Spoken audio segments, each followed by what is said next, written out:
최신 지구촌 소식 만나보는 글로벌 리포트 시간입니다. 한국경제신문의 한경제 기자 나오셨습니다. 어서 오세요. 안녕하세요. 첫 번째 소식은 프랑스 파리에 아파트를 절반 값에 살 수 있다. 정말 궁금합니다. 네, 상당히 매력적인 제안이죠. 예. 프랑스에서 9세기부터 이어져 온 비아제라는 독특한 제도가 다시 주목을 받고 있습니다. 이게 간단히 설명을 드리면 고령의 매도인이 본인의 집을 시세보다 훨씬 저렴한 가격에 시장에 내놔요. 예. 대신에 자신이 그 집에서 평생 살 수 있다는 조건으로 매수자와 계약을 맺습니다. 그러면 매수자는 부케라고 하는 일시금을 주고요.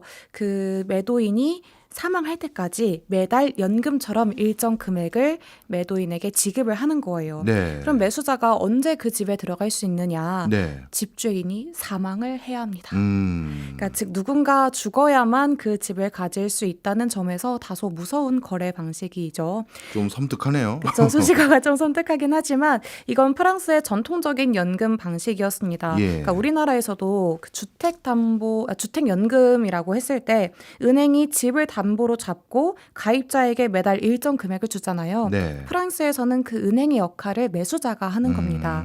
그래서 매도인은 안정적인 수입을 사망할 때까지 얻을 수 있고 매수인은 시세보다 저렴하게 부동산을 얻을 수 있다는 그런 윈윈 관계가 있는 거예요. 네, 흥미롭긴 합니다. 그런데 이 거래가 원활하거나 유불리가 어떻게 결정되나 생각해 봤더니 만약에 집주인이 오래 살게 되면 뭔가 불리해지는 면도 있을 것 같고 그럼 어쩔 수 없이 할인을 더 많이 해줘야 될 것 같은데요. 네, 맞습니다. 그러니까 매수자 입장에서는 집주인이 오래 살수록 손해고 네. 빨리 사망할수록 이익이 되는 거죠. 그렇죠. 왜냐하면 집주인이 살아있는 동안에 그 매수인은 소유권만 보유할 뿐 그 집에 실거주는 할 수가 없거든요. 그래서 부동산의 가치를 파악하는 것뿐만이 아니라 매도인의 그 기대 수명을 예측해야 하는 예. 두 가지를 고려한 투자 방식입니다. 그래서 비아제 매물 그 표를 보시면 그 집주인의 나이가 적혀 있다고 해요. 그래서 프랑스에서 70세 남성의 기대 수명이 한 16년 정도이기 때문에 네. 집주인이 70세인 경우에는 시세보다 50% 정도 더 저렴하다고 하고요. 예. 또 여성은 남성보다 평균적으로 좀 더 오래 살잖아요. 예. 그래서 50% 할인율을 적용받으려면 여성은 75세 정도 되어야 한다고 합니다. 즉 집주인이 젊을수록 할인율은 더 높아지고 예. 나이가 많을수록 실제 가격과 가까워진다고 보시면 됩니다. 예. 그리고 집주인이 2명인 경우도 있을 수 있잖아요. 그렇죠. 노부부가 함께 사는 경우에 그 경우에는 더 큰 할인율이 적용되는데 왜냐하면 그 부부 중에 한 명이 사망하더라도 예. 나머지 그 생존에 있는 배우자에게도 계속 연금을 줘야 한다고 해요. 예. 그러니까 매수자는 집을 넘겨받기까지가 시간이 조금 더 걸릴 수 있는 거죠. 네, 나름대로 그래도 체계적인 방법으로 진화 발전해온 것 같은데 이 비아제 거래 방식 지난 수백 년간 존재해 왔다고 말씀 주셨는데 이게 최근에 다시 관심을 받는 이유는 뭔가요? 크게 두 가지가 있는데요. 우선 수요자 입장에서 보면 프랑스 도심의 부동산 가격이 서울과 마찬가지로 최근 너무 급등하다 보니까 젊은 사람들 입장에서는 내 집 마련이 힘들어진 거예요. 예. 그러다 보니까 시세보다 훨씬 저렴한 비아제 방식이 조명을 받고 있습니다. 그리고 노인들 입장에서도 비아제가 굉장히 매력적인데 프랑스에서는 개인 자산의 한 80% 정도가 부동산에 묶여 있다고 해요. 그러다 보니까 집을 팔지 않으면 당장 수중에 현금이 없는 거죠. 그런데 살아가는 동안 생활비는 계속 들 거잖아요. 그렇기 때문에 이거를 매도인의 입장에서 매수인으로부터 연금을 받아서 해결하는 그 니즈가 서로 맞는 겁니다. 그리고 연금을 받고 있는 사람이라고 하더라도 인플레이션 때문에 그 연금의 실질 가치가 떨어지고 있기 때문에 네. 추가적인 수입원이 필요한 상황이라고 해요. 네. 그래서 특히 자녀가 없는 노인들의 경우에는 그 비아제 관계로 묶인 그 매수인과 함께 뭐 연금을 매달 받는 것 그 이상으로 인간적인 교류를 한다고 하는데요. 뭐 주기적으로 만나서 안부도 묻고 뭐 서로 차도 마시는 그런 생각보다 끈끈한 관계라고 합니다. 예.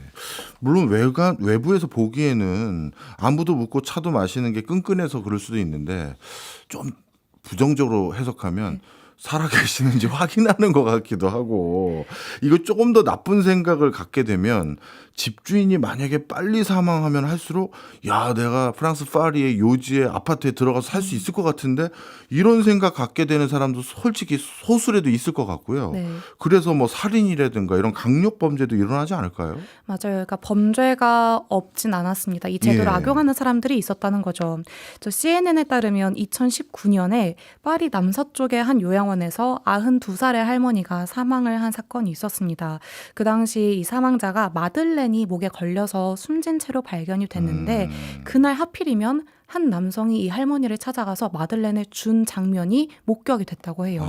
그럼 그 남성은 누구였냐? 네. 그 할머니의 집을 비아제로 매입한 사람이었습니다. 그러니까 25년간 매달 500유로씩 지급을 해온 이 남성이 비아제 계약자였다는 이유로 유력 용의자로 몰렸습니다. 네. 잘 생각해보면은 혹시 일부러 마들렌을 건네서 뭔가 사망에 이르게 한 것이 아닌가라는 그런 혐의를 받은 거죠. 네. 그래서 최종적으로는 과실치사로 징역 3년형을 받았습니다. 그래서 이 사건이 마들렌 사건이라고 해서 프랑스 전역을 떠들썩하게 했는데요.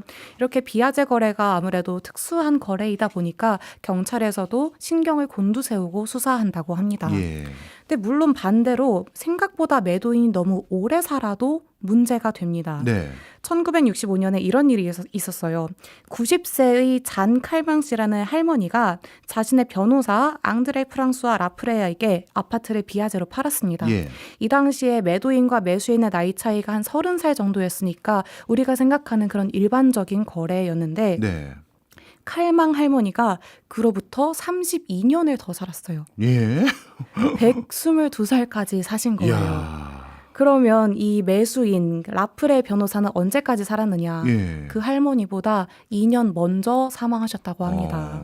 그래서 그 당시에 라프레 변호사가 칼망 할머니에게 지급한 연금 금액만 이미 아파트 시세의 2배가 넘었다고 해요. 이거 다 설명을 듣고 보니까요.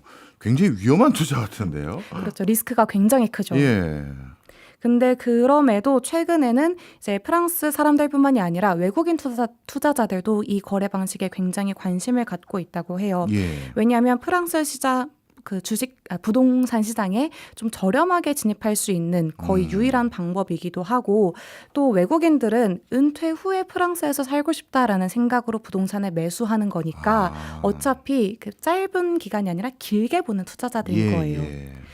예를 들면 생제르맹의 한 고급 아파트가 현재 30평 기준으로 170만 달러, 우리 돈으로 23억 원에 거래되고 있는데 비아제로는 그의 절반에 해당하는 금액으로 거래할 수 있는 거죠. 예. 그리고 또 한 가지는 이 매수자 자신이 어쨌든 노년층에게 실질적인 도움을 준다라는 그런 윤리적인 만족감을 느낀다고도 합니다. 그래서 아직은 프랑스 전체 부동산 거래 중에 비아제의 비중이 한 자릿수 정도로 높은 비중을 차지하진 않지만 제 생각에는 고령화와 함께 이러한 거래 방식이 더욱더 확대될 수 있지 않을까 싶은데요. 사회 구조가 변화하는 와중에 수백 년 역사를 보유한 이 비아제 거래가 뭐 자산 이전과 복지의 어떤 대안이 되는 게 아닌가 생각을 해봅니다. 네. 프랑스 사례를 말씀 주셨지만 저 장년층이 주택을 많이 소유하고 있고 또 MZ세대 이하 청년층들은 주택이 없는 우리나라에서도 네. 뭔가 좀 고려해 보거나 참고할 만한 중요한 사례인 것 같습니다. 다음은 미국 소식이네요. 명실상부한 세계 영화의 수도 LA에서 요즘 영화 촬영이 많이 사라졌다고요. 네, 그렇습니다. 그 LA의 할리우드가 굉장히 유명하잖아요. 1910년대부터 영화 제작사들이 뉴욕을 떠나서 LA로 많이 이주했습니다. 예. 그러면서 할리우드가 세계 영화 산업의 본거지가 됐습니다. 근데 LA로 왜 이주를 했냐? LA의 날씨를 생각해 보시면 연중 맑고 따뜻하고 건조하죠. 네. 그러니까 야외 촬영에 굉장히 적합하다는 특징이 있어요. 그리고 다양한 지형을 갖고 있어서 해변이나 사막, 도시, 산 이러한 여러 로케이션을 한 주에서 해결할 수 있다는 한 도시에서 해결할 수 있다는 그런 큰 매력이 있습니다. 네. 그래서 영화 라라랜드를 생각해 보시면 역시 영화 배우 지망생이었던 주인공 미아를 중심으로 했기 때문에 그 영화 역시 LA에서 많이 촬영됐다고 해요. 예. 그런데 최근에는 분위기가 바뀐 게 필름 LA라는 그 비영리 단체 조사에 따르면 지난 1분기에 LA에서 촬영된 영화와 TV의 총 촬영 일수가 전년 대비 22%나 줄었다고 합니다. 음. 2022년과 비교해보면 46% 정도로 반토막이 난 수준인데요. 그 촬영 일수가 코로나19 때보다도 적었다고 해요. 예. 그래서 이제 LA산 영화가 사라지고 있는 게 아니냐 이런 위기론이 나오고 있습니다. 그렇군요. 그러면 LA에서 영화를 안 찍으면 다들 어디서 찍나요? 최근에는 미국 영화 산업의 중심이 LA에서 조지아주로 옮겨진 듯한 모습인데요. 예. 그 유명 영화들 연초에 개봉한 캡틴 아메리카 브레이브 뉴 월드나 재작년에 개봉한 가디언즈 오브 갤럭시 3 같은 이런 마블 블록버스터들이 조지아주에서 촬영이 됐더라고요.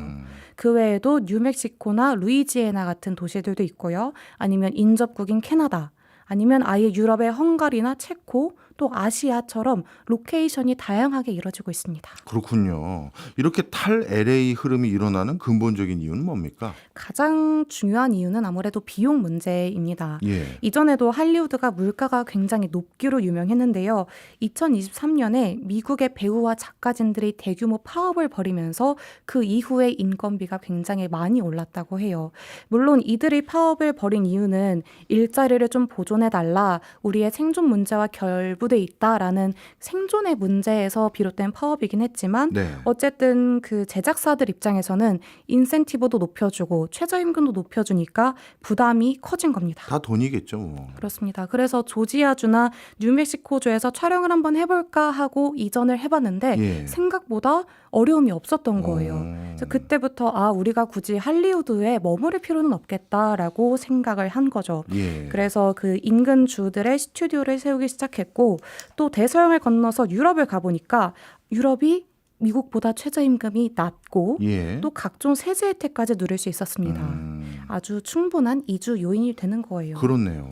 특히 조지아주는 영화 제작비의 최대 30%까지 세금 공제를 해주는 어떤 파격적인 인센티브를 제공하고 있고요. 또 캘리포니아에도 비슷한 혜택이 있기는 하지만 그 조지아주와 비교를 하면은 예산이 좀 한정돼 있기도 하고 네. 또 비딩을 해야 한다고 합니다. 경쟁을 통해서 이 인센티브를 따내야 한다고 해요. 네. 그렇기 때문에 조건이 훨씬 더 유연하고 규모가 압도적인 조지아주로 사람들이 몰리고 있는 겁니다.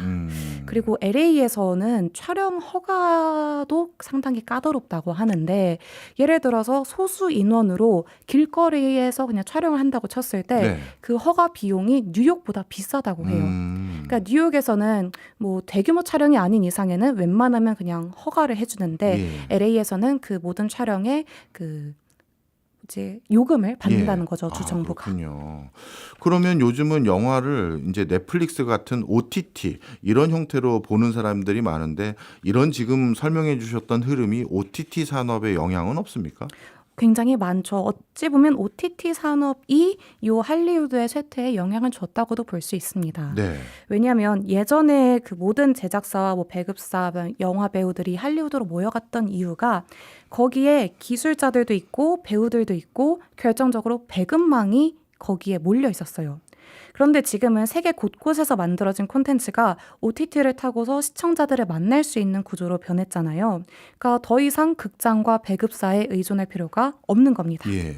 그래서 기술이 발달하면서 세계 각지의 제작자들과 협업하기도 쉬워졌고요. 또 영화업계 종사자들도 이 캘리포니아의 집값이 너무 높다 보니까 주변 도시로 많이들 이주를 했다고 해요. 예. 그래서 시장 조사 업체 더 넘버스에 따르면 미국 영화의 시장 점유율이 2010년만 해도 90%가 넘을 정도로 압도적이었는데 예. 지난해에는 70% 수준으로 많이 줄었다고 합니다. 그러니까 뭐 우리 입장에서는 이러한 변화 덕분에 한국의 K 콘텐츠가 세계에서 인기를 얻을 수 있는 환경이 만들어지기는 했지만 어쨌든 LA 입장에서는 달가운 소식은 아니죠. 또 결정적으로 올해 초에 LA에서 발생한 대형 산불이 할리우드의 위축으로 이어졌다는 분석도 있습니다. 이게 LA 입장에서도 큰 타격이겠어요. 예전에는 LA 그러면 우리가 미국 헐리우드 영화의 산지 이렇게 해서 거기에서 영화 제작하는 많은 진짜 인프라도 많았고 네. 그러다 보니까 관광객들도 엄청 거기로 구경도 갔는데 LA 입장은 어떻습니까? 캘리포니아주에서는 엔터테인먼트 산업이 지역 경제에 한 160조 원 정도를 기여할 만큼 네. 굉장히 큰 산업입니다. 그런데 이러한 여파로 관련 일자리가 줄어들고 있고 또 주민들의 이탈이 계속되면서 지역 경제가 위축되고 있는 상황인데요. 이 콘텐츠 산업이 줄어들면 단순히 뭐 배우나 촬영 기술자의 일자리가 없어지는 것에서 끝나지 않고요. 꽃집이나 세탁소, 케이터링 업체 이렇게 영화 산업과 2차적으로 연결된 곳들도 번집니다. 그 영향이 그렇겠네요. 번집니다.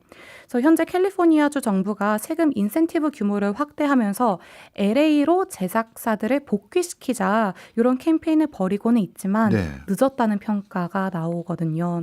왜냐하면 이미 다른 주들이 더 매력적인 조건을 제시하고 있는데 뉴욕타임즈에 따르면 미국에서 최소 38개 주에 영화 산업 관련 세금 인센티브가 있다고 합니다. 예.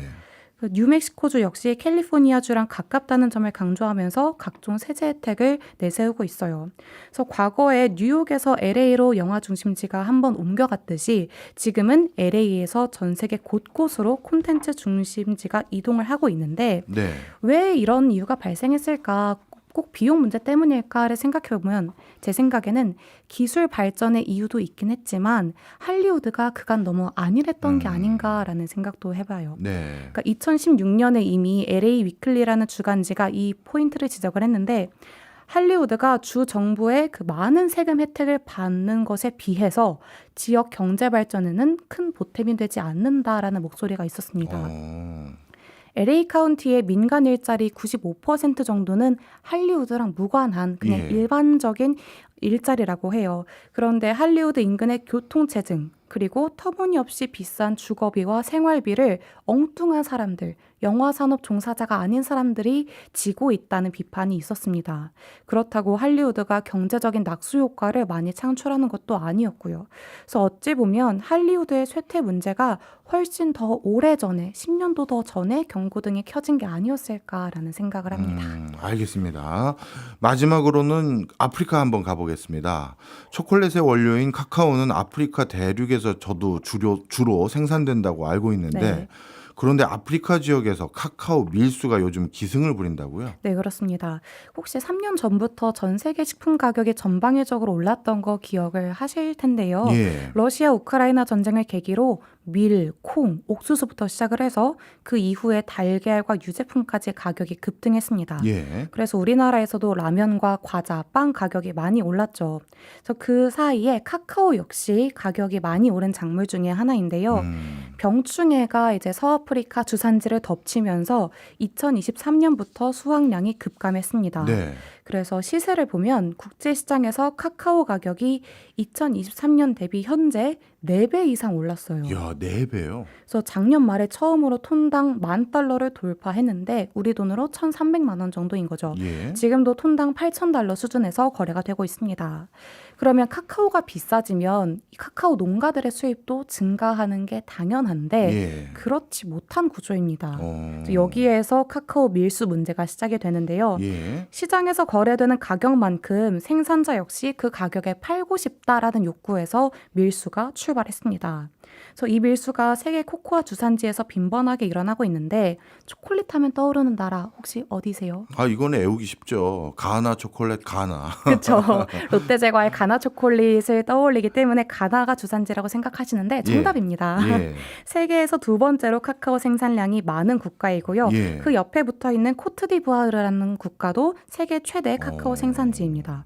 그래서 이 두 국가에서만 세계 카카오의 3분의 2가 생산이 되는데 문제는 이 국가들에서 농민의 소득을 보존해주는 방식이 좀 어긋나고 있다, 비판을 받고 있는 거예요. 네.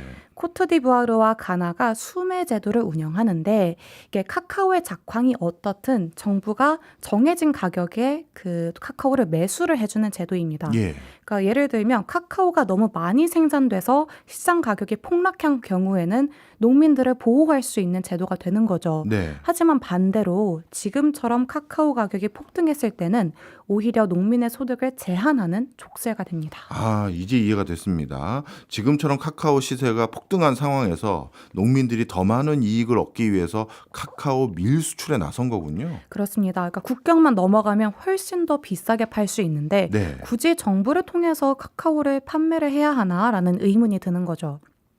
그래서 얼마 전까지만 해도 가나에서는 정부가 그 수매 제도를 통해서 톤당 4,800달러 정도로 카카오를 사들였습니다. 예. 그런데 바로 옆에 기니나 라이베리아에서 밀수해서 넘기면 톤당 9,000달러까지 쳐준다고 해요. 그래서 중간 브로커나 밀수업자나 농민 입장에서 모두가 엄청난 차익을 챙길 수가 있는 거죠. 그래서 가나 정부가 이대로는 안 되겠다 싶어서 얼마 전에 카카오 매입 가격을 톤당 5,040달러로 높여주긴 했지만 네. 여전히 시장 가격에 비해서는 턱없이 낮은 가격입니다. 그렇네요. 그러다 보니까 밀수가 쉽게 사그러들지 않을 수 있겠다라는 분석이 나와요. 그래서 2023년과 2024년 시즌에 가나에서만 15만 톤이 밀수가 됐고 코트디부아르에서는 20만 톤이 밀수된 것으로 추정이 되는데 실제로는 규모가 이것보다 더 클 것이다라는 분석이 지배적입니다. 왜냐하면 카카오를 거의 생산하지 않는 이웃 국가들 부르키나파소 같은 국가들에서 갑자기 카카오 수출량이 늘어나는 데이터가 관찰이 됐어요. 예. 뭐 마약 밀수라든가 무기 밀매 이런 거는 많이 들어봤어도 카카오 밀수 이거 참 처음 들어보는 단어인데 이거 밀수는 어떻게 이루어지나요? 그래서 저도 이걸 취재를 하면서 예. 밀수 루트를 까는데도 굉장히 많은 시간이 걸릴 것 같은데 라는 의문이 들었거든요. 근데 알고 보니까 과거에 이미 많이 사용되던 밀수 루트가 있었더라고요. 과거 이 지역에 내전이 발생했을 때 반군들이 총기나 자금을 밀매하던 그 루트가 예. 지금은 카카오 밀수 경로로 사용되고 있는 겁니다. 그래서 가나의 북부 쪽의 농장에서 카카오를 따낸 거를 트럭이나 카누에 싣고요. 국경을 넘어서 기니, 라이베리아, 부르키나파소로 옮겨요. 네. 그러면 그곳들 창고에서 한번 세척을 해서 현지산으로 둔갑을 합니다. 네. 그렇게 되면 이제 카카오의 출처를 밝히기가 어려워지니까 추적도 불가능해진다고 해요. 그래서 이렇게 밀수된 카카오가 벨기에나 네덜란드 같이 유럽의 가공 공장으로 흘러들어가서 카카오 버터도 만들고 파우더도 만들고 이렇게 한 번 더 가공이 됩니다. 네. 그 이후에 전 세계의 그 초콜릿 공장으로 유통이 되는 거죠. 네.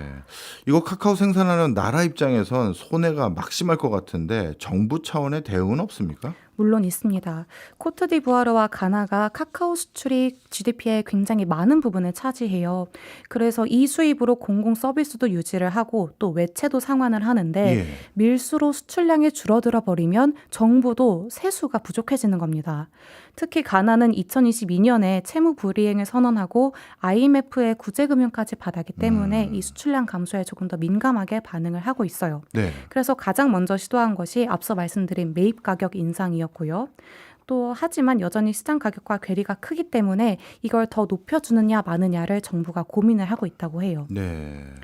단속 강도도 높였는데 코트디부아르에서는 카카오 밀수를 아예 경제 범죄로 규정을 했습니다. 그래서 카카오 밀수 관련자들은 특별 재판부에 보내서 여기에서 재판을 한다고 해요. 하지만 이 밀수를 단속하는 공무원들이 밀수를 눈 감아주면 이 모든 게 소용이 없게 되는 거죠. 그렇네요. 농민들 입장에서도 당장의 소득이 중요하니까 그 카카오 밀수에 대한 유혹은 더 커집니다. 그래서 한 가지 밀수 걸림돌이라면 유럽연합이 올해 말에 시행을 할 것으로 예고한 EU의 산림 파괴 방지 규제인데요. 예. 이게 뭐냐면 산림을 벌채한 땅에서 생산된 카카오는 유럽으로 수입될 수 없다. 그렇기 때문에 카카오는 반드시 생산지를 추적할 수 있어야 한다라는 내용입니다. 네. 그런데 아까처럼 다른 국가로 가서 한번 원산지를 세탁해버리면 추적이 불가능하기 때문에 밀수 경로로 유출된 카카오는 유럽으로 흘러들어갈 수가 없다는 거예요. 네. 그래서 다만 요게 카카오의 공급망을 좀 흐트러뜨릴 수 있다라는 우려 때문에 몬델리즈와 같은 대기업들이 좀 이 제도를 도입하는 걸 연기해달라라고 로비를 하고 있다고 합니다. 네. 그래서 카카오 밀수로 인해서 시장 가격이 부풀려진 것도 맞고 이게 카카오 가격 급등에도 영향을 줬다는 비판이 있는데 농민들이 그러니까 투기를 위해서 카카오를 밀수했다기보다는 아무래도 생계와 직결된 문제이기 때문에 생계가 걸린 문제로 받아들였기 때문에 밀수를 할 수밖에 없지 않았을까라는 생각을 해봐요. 네. 생계와 연관된 사안에서 과연 이성을 지키고 법을 준수할 사람이 몇이나 될까? 쉽지 않았을 거라고 봅니다. 진짜 맞는 말씀입니다. 가족의 생계가 걸렸는데 법이라고 무조건 지킬 수 없다. 이렇게 판단하는 사람들 많이 있을 수밖에 없죠. 알겠습니다. 지금까지 한경제 한국경제신문 기자였습니다. 고맙습니다. 감사합니다.